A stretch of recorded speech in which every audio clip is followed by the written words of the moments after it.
정치 고수다. 오늘은 김재원 국민의힘 최고위원과 함께하겠습니다. 어서 오세요. 안녕하세요. 네, 안녕하세요.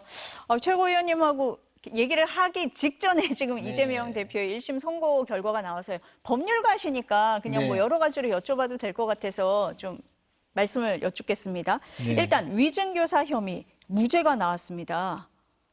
어떤 그렇죠. 부분에 주목했을까요? 근데 사실 워낙에 좀 그 이례적이고 좀 예기치 못한 재판이라서 저도 정확한 내용을 잘 알지 못하겠고요. 또 하나는 사실 판결문이 아직 공개되지 않아서 어떤 생각으로 무죄 판결을 내린 것인지는 잘 이해가 되지 않는데, 근데 하여튼 판결문에 이런 그 판결문을 낭독할 때 기자들이 그 내부에서 취재한 내용을 이제 송고한 내용에 따르면 이재명 대표가 그 김진성 씨에게 전화로 여러 차례 그 진술해달라 하면서 우리가 통상적으로 위증을 교사했다고 말한 그 내용 부분이 통상적인 증언의 요청이다. 그러니까 보통 이야기할 수 있는 거다. 그러니까 이재명 대표 말대로 진술 좀 잘해달라, 증언 잘해달라, 또 사실대로 이야기해달라, 뭐 그런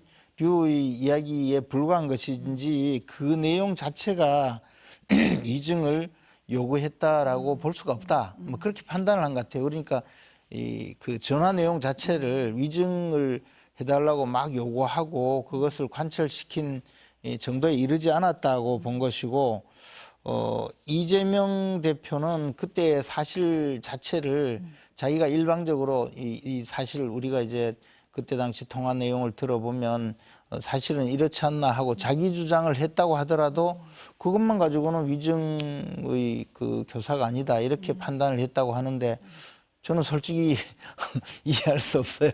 저런 식으로 하면 위증교사라는 것은 거의 성립할 수 있는 여지가 없는 거죠. 왜냐하면 위증이라고 하는 것은 객관적인 사실관계가 어떻든 그것과 관계없이 내가 기억하는 것과 다른 내용으로 말하고 그것을 이제 법정에서 선서를 한 증인이 내가 기억하는 내용과 다른 사실관계로 증언을 하는 것, 이게 위증이거든요.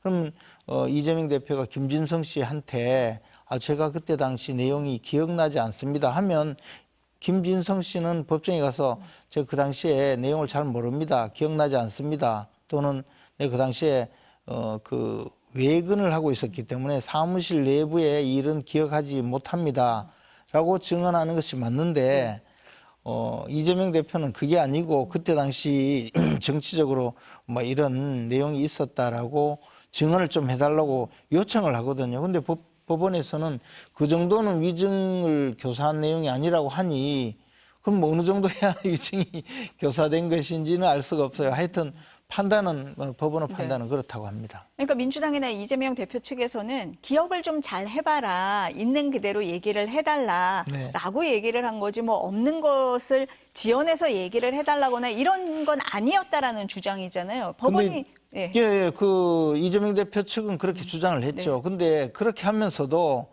제가 기억을 못합니다 하니까 그러지 말고 그때 정치적으로 좀 이런 고려가 있었다고, 사실은 그런 고려가 있었으니까 그렇게 증언을 해달라고 요구를 하잖아요. 이 부분이 바로 위증의 교사이고, 또 김진성 씨는 실제로 그렇게 증언을 했거든요. 더 나아가서 자신이 이런 증언을 할까 말까 고민이 되어서 제3자에게 물어보는 대목도 있어요. 제3자에게 내가 사실은 이 수준인데 이런 건데 왜 이것을 증언을 해줘야 될지 모르겠다 하고 물어보니까 그 사람이 네가 알아서 해라라고 하는 그런 녹음도 있다고 하는데, 그러면 더더욱이 김진성 씨가 위증을 하는 것을 제3자하고 협의도 하게 되고, 또 김진성 씨는 내가 사실 위증한 것도 맞습니다라고 하는데도 불구하고 위증교사가 아니라고 판단을 하니, 저는 물론 뭐 어떤 결과가 나올지 몰라도 2심 항소심에 가면 반드시 뒤집힐 수밖에 없는 판결이라고 생각합니다. 그 쟁점 중에 하나가 또 이게 고의성이 있었느냐, 뭐 재판에 영향을 줬느냐 이런 부분도 있잖아요. 재판에 영향을 줬죠. 무죄 판결 받았잖아요. 두 번째 대법원에서 받을 때 무죄 판결을 받은 부분이요. 그것이 그 검사 사칭 사건을 두고 내가 누명을 썼다라고 이야기한 그 사건에 대해서 2018년도에 이제 선거법 위반으로 다시 재판을 받거든요. 쉽게 말하면 2002년도에 그 성남시에서 변호사 활동을 하던 이재명 변호사가 김병량 시장의 파크뷰 아파트 분양 사건에 대해서 이것을 당시 취재하던 KBS 최모 PD와 함께 검사를 사칭해서 이제 당시 김병량 시장에 전화를 걸고 한 내용이 원래 사건이고요. 그 사건에 대해서 어쨌든 이재명 대표가 유죄 판결을 받았는데 2018년도에 와서 경기도지사 선거에 나갔을 때 상대 측에서 검사 사칭으로 교도소 갔다 온 거 아니냐 하니까 나는 그때 누명을 썼다 이렇게 진술을 했고 그에 대해서 선거법 위반으로 또 재판에 넘겨지거든요. 그러니까 그 선거법 위반 사건의 무죄 판결을 받기 위해서 김진성 씨를 증인으로 세워가지고 그때 이게 누명 쓴 게 맞다라는 취지로 증언을 하기 위해서 그 사건의 무죄 판결을 받거든요. 그러니까 김진성 씨 위증했다고 주장하는 김진성 씨의 진술에 의해서 무죄 판결을 받은 거니까 재판에 영향도 미쳤어요. 그 김진성 씨는 또 위증했다고 주장도 해요. 네. 그런데 위증을 교사해서 위증을 하게 된 것도 본인이 이거 이재명 대표가 이렇게 이재명 지사가 이런 증언을 해달라고 요구를 하고 있는데 내가 거기에 맞춰 증언을 할까 말까 하고 제3자한테 물어보고 또 그로부터 그래도 네가 알아서 좀 판단 잘해라 해서 그래서 고민 끝에 증언을 한 건데 그 위증 교사라고 볼 수 없다 이러면 어떤 행위를 해야 위증 교사가 될지 저는 제 법 상식과 법적인 지식 또는 우리나라 법률의 그 논리칙과 경험칙을 총동원해 봐서도 도저히 이해될 수 없는 판결이라고 생각하는데요. 그럼에도 불구하고 판결문을 봐야 알겠습니다. 네. 지금 판결문을 봐야 된다고 말씀을 하시는데 지금 법원에도 저희 취재 기자가 나가 있긴 합니다. 혹시 뭐 법원의 판단 근거라든지 뭐 다른 상황이 더 들어와 있는지를 기자에게 한번 우리가 네. 더 물어보고 나서 네. 또 최고위원님과 얘기를 하도록 하겠습니다. 네. 법원에 그 중계차가 준비가 돼 있습니까? 네. 유서영 기자 나와 있습니까? 네, 법원은 조금 전 이재명 더불어민주당 대표의 위증교사 혐의에 대해 무죄를 선고했습니다. 이 대표는 조금 전 법원 청사 밖으로 나와 진실과 정의를 되찾아준 재판부에 감사하다고 밝혔습니다. 선고 결과가 전해지자 법원 주변 지지자와 반대자들 사이에선 환호와 탄식이 교차했습니다. 이 대표는 지난 2018년 경기도지사 선거 후보 토론회 도중 앞서 2004년 벌금형을 확정받았던 검사 사칭 사건 당시 누명을 썼다고 말해 허위사실 공표 혐의로 기소됐습니다. 이 재판에선 무죄를 확정받았는데요. 검찰은 이 선거법 재판 과정에서 이 대표가 전 성남시장 수행비서 김모 씨에게 자신한테 유리한 거짓 증언을 여러 차례 요구했다며 위증교사 혐의를 적용해 지난해 10월 재판에 넘겼습니다.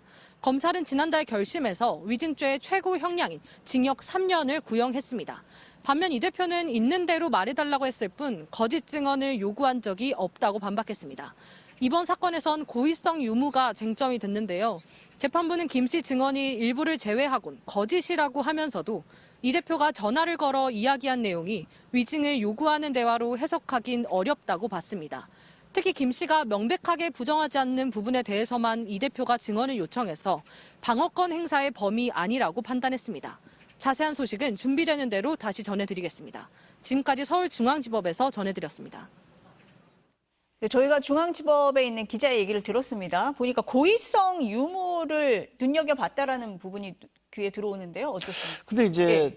막상 그 위증을 한 김진성 씨 그때 당시 2018년도 그 선거법 위반 사건에서 위증을 했던 그래서 그때 당시 이재명 대표가 무죄 판결을 받도록 해준 김진성 씨는 또 위증죄가 성립이 되었어요. 그래서 이제 벌금형을 선고받아서 벌금 150만 원을 받았거든요. 그러면 김진성 씨가 분명히 이재명 대표의 전화를 받고 또 이재명 대표의 그 변론 요지서까지 읽어보고 가서 그에 맞춰서 증언을 했는데 그렇게 해서 그때는 무죄 판결을 받았고 이번에는 제가 위증했습니다 해서 위증죄로 자백을 했기 때문에 벌금 150만 원 선고를 받았거든요.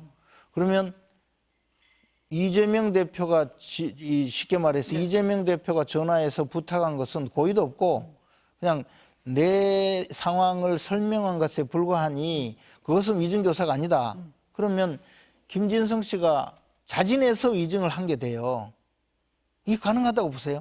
그러니까 그런 논리 구조가 이 논리칙에 맞지 않는 재판 결과라는 것이죠. 그럼 김진성 씨는 아무런 내용의 그 자신의 이해관계가 없는 재판에서 이재명 대표의 부탁을 받고 증언을 해주고 이재명 대표가 원하는 대로 증언을 했는데 만약에 그런 부탁이 없었으면 자기가 알고 있는 대로 증언을 했을 거잖아요. 그러면 그 의사결정, 즉 김진성 씨가 위증을 하는 과정에 마음을 바꾸게 된 데는 이재명 대표 요구가 결정적인 계기가 되었을 텐데 법원은 이재명 대표가 말한 데에 대해서는 그냥 자기가 하고 싶은 말을 한 것이고 자기가 자기 입장을 설명한 것이기 때문에 위증을 시킬 고의는 없었고 결국은 이재명 대표의 말을 듣고 스스로 마음이 움직여서 위증을 한 것이라고 하는데 그게 그렇게 판결을 할 수 있는지 모르겠습니다. 민주당에서 그런 얘기를 해요. 김진성 씨가 이 녹취가 나오게 된 게 백현동 사건을 수사하면서 나온 거잖아요. 네. 김진성 씨가 백현동 사건하고 연관이 돼 있기 때문에 검찰이 플리바게닝을 한 거 아니냐라고 의혹도 제기를 합니다. 근데 중요한 거는요. 예. 소위 플리바긴, 즉 그 거래를 해서 김진성 씨 당신은 백현동 사건에서 기소하지 않겠다라고 했다고 하더라도 녹음된 것이 이게 주된 증거거든요. 그럼 녹음된 것은 그 훨씬 이전에 2018년도에 사건이잖아요. 2018년도에 녹음된 것이고 녹음 자체도 이재명 대표의 목소리가 잘 안 들려서 이것저것 누르다 보니까 실수로 녹음이 된 거라고 주장하거든요.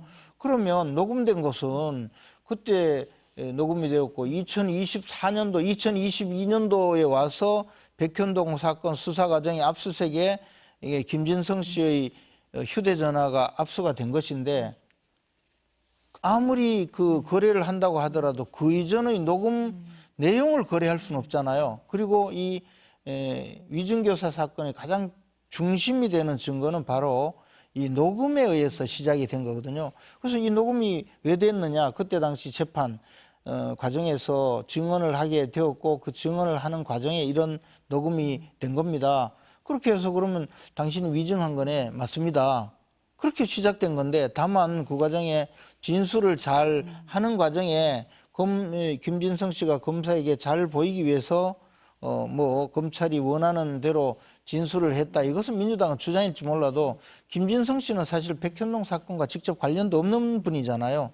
그러니까 그런 주장으로 이 모든 것을 넘길 수는 없고 실제 법원 판결에도 지금 소위 프리바긴 내지 검사와의 거래 때문에 이 부분이 무죄가 되었다는 흔적은 없어요. 그것은 그냥 일방적인 주장이다. 민주당의 지금은. 억지죠. 주장이라기보다도 엉터리 주장이죠. 어쨌든 1심이기는 하지만 민주당 입장에서는 좀 한숨 돌린 상황 아니겠습니까? 당연히 민주당 입장에서는 한숨 돌렸고 민주당 입장에서 한숨 돌렸다기보다는 이재명 대표 개인이 한숨 돌렸겠죠.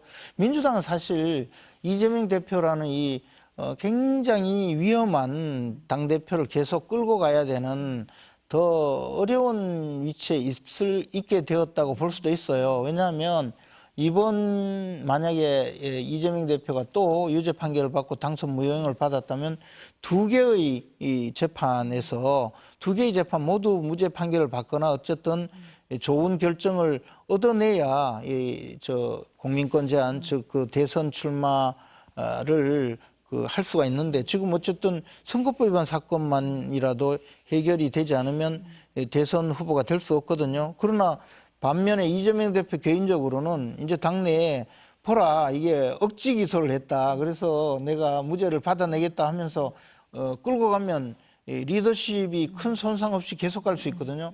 아마 민주당 입장에서는 굉장히 어려운 과정을 오히려 거쳐야 되지 않을까.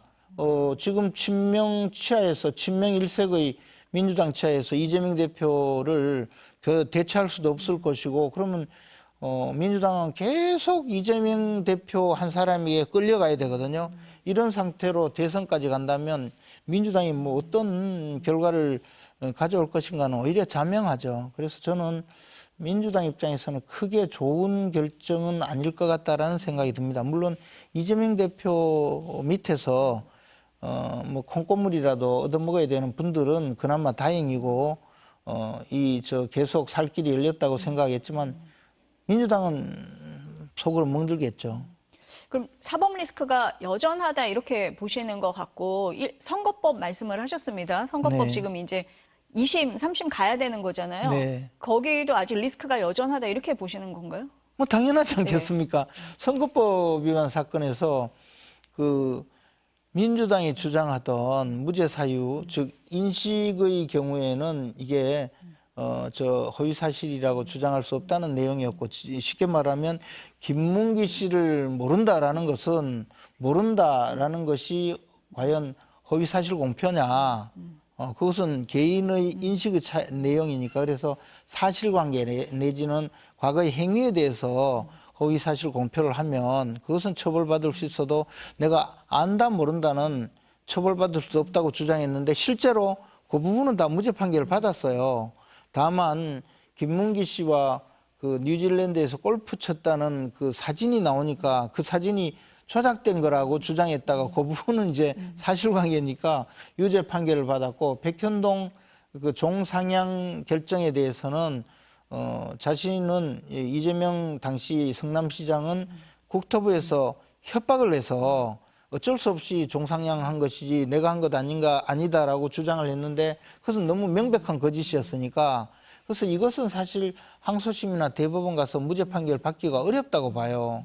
그러면 지금 이 판결의 변화가 있을 가능성이 별로 없거든요. 더군다나 이것은 3개월, 즉 6개월 내에 선고가 예정되어 있거든요. 그래서 이재명 대표는 사실 이 선거법 위반이 굉장히 힘든 그 판결인데, 아마 이재명 대표 스스로도 위증교사가 무죄 판결을 받기는 굉장히 어렵다고 생각을 했을 거라고 봅니다. 그래서 지난번에 막 100만 명의 서명을 받아서 내기도 했는데 그게 또 효과가 있네요.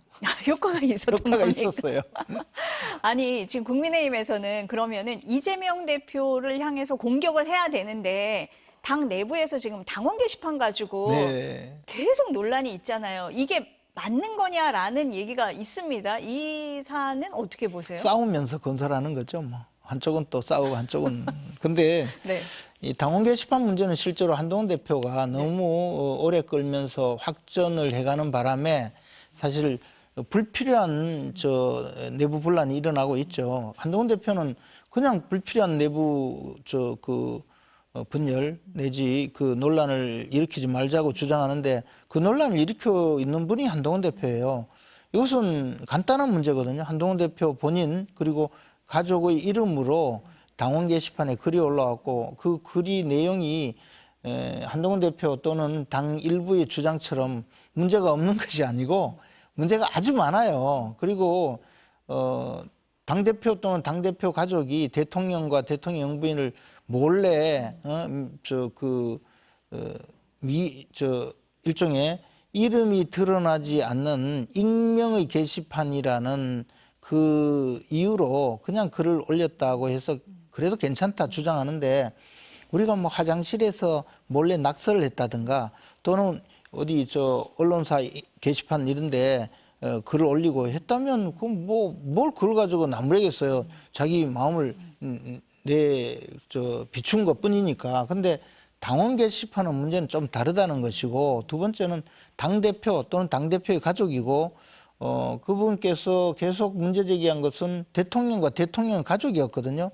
공개적으로. 그러면서 익명의 그 게시판에 글을 올린 것 자체로도 논란 소지가 있는데, 이것을 조직적으로 올렸다는 것과 그다음에 그 게시판에 글을 올려놓고 당원들의 뜻이 이렇다라고 또 그것을 2차, 3차 언론에 공개를 하고 그것을 일종의 여론몰이에 활용을 했고, 그리고 더 나아가서 지금까지 그 사실을 밝히고 있지 않잖아요. 차라리 말씀하신 대로 이거는 국민 누구든지 표현의 자유가 있고 당대표의 가족이라고 해서 표현의 자유가 없다고 할 수는 없다. 그런데 물어보니 대답하겠다. 우리 가족이 뭐 올린 게 맞다. 그러나 뭐 그 점에 대해서 많이 걱정하고 계시니까 내 사과하겠다. 이렇게 이야기했다든가 또는 반대로 확인해 보니 우리 가족들하고는 관계가 없다. 그래서 더 이상 논란을 벌이지 마라. 이렇게 나왔다면 이게 문제가 그냥 뭐 흐지부지 됐을 가능성이 크죠. 근데 지금까지 게시판에 글을 올린 사람이 누구인지 적어도 우리 가족인지 우리 가족이 관련되어 있는지 아닌지를 설명하지 않고 계속 입 다물라 하는 주장만 하고 있거든요. 아니 그러니까 근데 문제가 전수조사를 다 해봤더니 뭐 비방의 글은 12건인가 밖에 없는데 그것도 한동훈이라는 동명이인이 올린 거고 나머지는 위법한 게 없다. 위법한 게 없는데 왜 밝히냐라는 주장이신 것 같고 또 공격하는 사람들 대부분이 명태균 씨와 관련이 있거나 김대남 건과 연관이 있는 사람들이더라. 이런 얘기까지 오늘 했잖아요. 근데 첫째 하나는요. 네. 정말 좀 답답한 게 거기에 뭐 대표 끌어내리기까지 주장을 했잖아요. 그러면 가족이 글을 쓰지 않았다면 그런 표현이 필요할까요?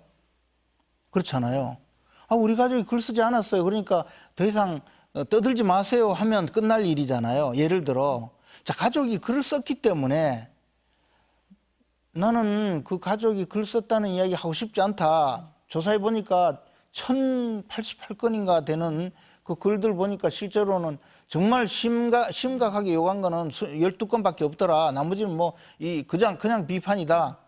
정치적 의견 표현 그것도 못하냐? 그러면 썼다는 이야기인가요? 안 썼다는 이야기인가요? 썼다는 이야기잖아요.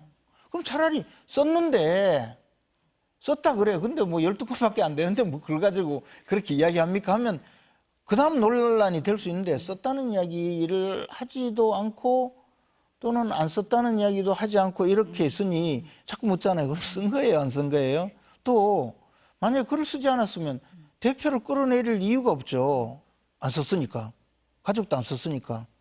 그런데 그러면 글을 썼는데 이것이 문제가 없다라고 지금 말씀하신 대로 불법이 뭐 있어? 그런 주장을 한다면 마찬가지예요. 전제가 있어야 되잖아요. 지금 묻는 것은 대표님 가족이 그거를 쓰셨습니까? 쓰셨다면 그 점에 대해서 왜 이런 글을 썼는지 도대체 당대표와 당대표의 가족이 왜 이런 일에 연루가 되었는지 그때 당시에 당원 게시판에 들어가 보라. 그러면 당원들의 뜻이 대통령도 탈당하라고 한다. 이런 식의 주장하는 분들도 많았어요. 그럼 왜 그런 일이 벌어지게 만들었느냐? 뭐 여러 가지가 있을 수 있잖아요. 그 점에 대해서 솔직하게 답변을 하면 돼요. 대통령에게 요구한 게 그거였잖아요. 김건희 여사 사과하라. 그러니까 대통령이 내가 가서 처음부터 끝까지 밝히겠다 해서 내용을 다 밝히게 되었잖아요. 결국 한동훈 대표도 그렇게 하시면 돼요. 차라리. 근데 묻지 마라. 묻는 것 자체가 대표를 끌어내리기 위한 것이다. 그리고 그거 읽어봐라. 그게 뭐 불법적인 내용은 별로 없지 않나. 그렇게 할 필요가 없는 거예요. 아니 1000건이나 왜 읽어봅니까? 그새 그냥 안 썼다면 그만이지. 썼기 때문에 벌어진 문제라고 하니까 자꾸 묻는 거예요. 그러면 썼습니까? 안 썼습니까? 이 점을 해명하지 않고 넘어갈 수 있을까요? 저는 그럴 수 없다고 봅니다. 그래서 이런 당내 분란을 벌이고 있는 것은 결국 한동훈 대표가 부실하게 해명을 하거나 계속 발끈하면서 진실을 이야기하지 않기 때문에 벌어지는 문제다라는 생각이죠. 이건 빨리 해결하는 것이 좋고 자꾸 불법이 아니니까 수사에 의해서 밝혀질 거다. 결국은 수사에도 안 밝혀질 거다. 이 말을 하고 있는 거예요. 그렇잖아요. 그리고 고발하겠다고 했거든요. 고발을 하면 수사가 돼요. 고발을 안 해요. 계속 고발하겠다고 원포만 놓지. 그러니까 더 이상한 거예요. 이거는. 제발 정정당당하게 정도대로 나가셔야지. 이렇게 하면 계속 논란만 되고 말씀하신 대로 지금 여야가 지금 첨예하게 대립하고 있는데 그 점은 제대로 나서지 못하고 당내만 자꾸 이야기를 하는 그런 내부 분란의 여지가 나온다는 거죠. 최고위원님 말씀 들어보니까 논란이 더 갈 것 같은데요. 아니 뭐 네. 지금이라도 네. 말씀을 좀 하시면 되는데. 네. 오늘 말씀은 여기까지 들어야 될 것 같습니다. 감사합니다. 고맙습니다.